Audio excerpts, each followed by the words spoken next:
Yo, what's going on, guys? We're back again. It's patch note time, and this one is a big boy.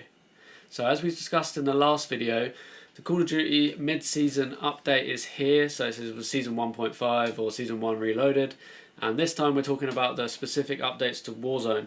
So as we know, on this channel we're pretty much focused on Warzone. Don't care too much for 6v6 or any other multiplayer games. I did play Vanguard. Had a brilliant time for the first 5 minutes and then realised that the genre really is dead to me. So without further ado, let's get into the patch notes. So you can see, update 12th of January. The Attack on Titans bundle is here, so that's been the big focus, which, I mean, as if anyone cares about skins at this point. But hey, let's try and stay positive. So we've got our weekly playlist update. So this playlist run will last us till the end of January, and while we can talk about Caldera, me on this channel, we're focused on Rebirth Island, and that's where we have the most fun. So they've listened, shock horror, and they've kept quads for Rebirth Island for the next 3 weeks, and that's huge for me. So I'm super excited getting this update off to a good start. Update on modes. So they've added a plunder mode for Vanguard. I'm not going to go too much into details. I don't play plunder. If you want, read that. So next up is bug fixes. So as a console player, I was really hoping that we'd have some stability fixes and some glitch fixes addressing things like the Goldflake error. And unfortunately, it doesn't seem like they've really gone into too much detail about what console fixes are here. But there are some. So I'm not going to read them line by line. You could do that. To be honest, I'm sure you don't want to hear too much of me just going over the boring stuff. But I'll pick out some of the big ones as we go through. So there are some fixes causing instability on Xbox and PlayStation. So that's great. More fixes to come. So hopefully, I haven't actually played the game since the update, but that will actually mean something. Causing crashes on PlayStation 5, so that's good. Load of boring stuff. So the Akimbo has finally been properly nerfed on the shotgun, so that's a good one too.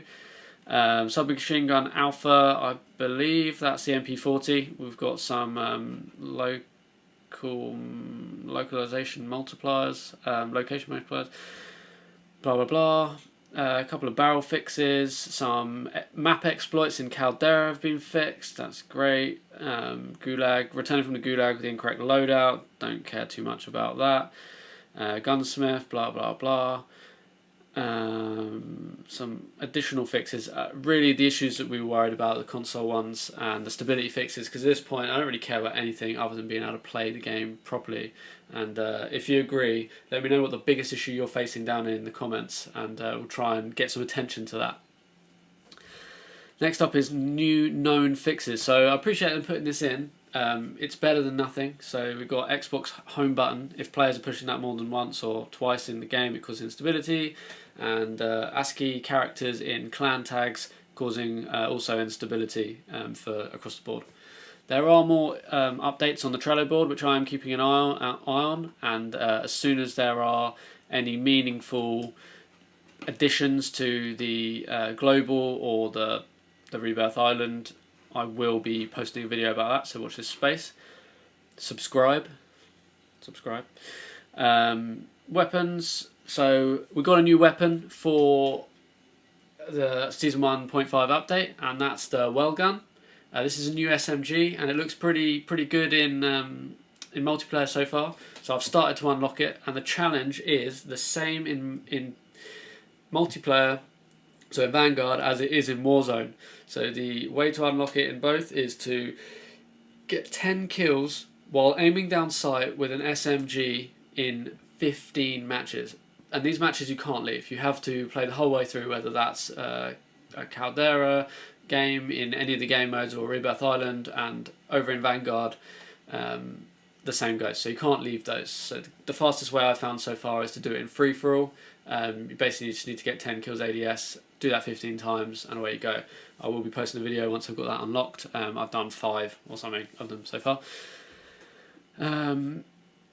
Next up are the weapon adjustments. So they've written a statement here that says there are several changes that are to do with visual recoil, and while this isn't directly related to the actual weapon recoil behavior, so where the actual bullets go when you're trying to control the recoil, but it's more about the camera movement when sort of dealing with the weapon's recoil. So they are addressing that, and they have made some changes to this visual recoil to try and make some of the weapons that are perceived to have more recoil easier to use, because a lot of the time I found is if you ignore the recoil and just kind of hold your stick or mouse where you're aiming, it hasn't got as much recoil as you think. So I think it's putting people off, and they're addressing that in this, which is good.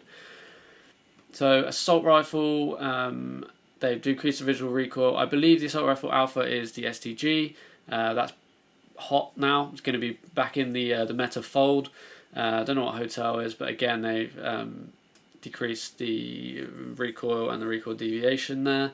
The AS-44, same again, and Z-41, same again. Shotgun, the iron horn has increased the hip spread, which is good because that shotgun was still a bit OP.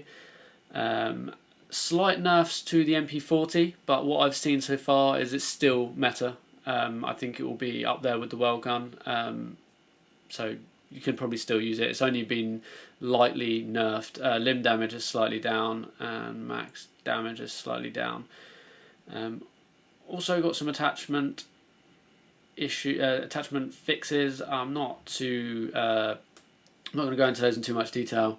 Basically, they are nerfs to they're buffs to the SDG, nerfs to the Bren. So that one barrel that stops you from having damage drop off, that has been nerfed. But what I can see on the other barrels, it's still pretty OP, so you can still use that. It's just at those higher distances, it's a little bit more bouncy. Submachine gun Charlie, so that's the MP40. The Krosnick barrel has slightly worse hip fire accuracy now, so you can still use it if you're ADS kind of guy or girl.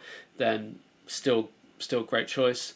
J-God put out a video showing the TTKs, and it's still well up there as one of the top SMG really. Magazine. Few shuffles around with the magazines. Muzzle, same again. Again, the iron horn's been nerfed slightly. Rig grip, adjusted some of the stuff there. Stock, again, not too bothered about any of these. I'm not going to go into too much detail because really you want to wait for one of the stat daddies like True Game Data or J-God to work out. I'm not going to go into the testing of that. I've not got the time. Next up is operators. So we've got a new operator bundle, and that's the Isabel bundle. If you want to spend money on this game that's causing everyone stress, then go for it. If not, then yeah, as part of that bundle, I believe there is the the Weld Gun. You can buy that if you want. Next up is the Attack on Titans. It's the Levi Edition bundle. Probably not going to buy that. It's probably got some cool executions, but yeah, probably not. And then it's download sizes. So if you haven't already downloaded this, there are the various sizes. PlayStation's around 5 gig, Xbox 5 gig, it's PC. If you're on PC, then it's 4 gig for Warzone only, and 8 gig if you've got Warzone and Modern Warfare. So hopefully they've added some Modern Warfare related fixes, because that game was pretty bugged, and I want to unlock the crossbow. So watch this space for crossbow videos coming your way. That's about wraps that up. If you did enjoy the video, please do drop a like on it. It means a lot, and please do subscribe. We're working our way to 300 subscribers, and I've got 2 days left to get in 300 before the channel is officially a year old. So help a brother out, and yeah, hopefully see you in the next one. Peace.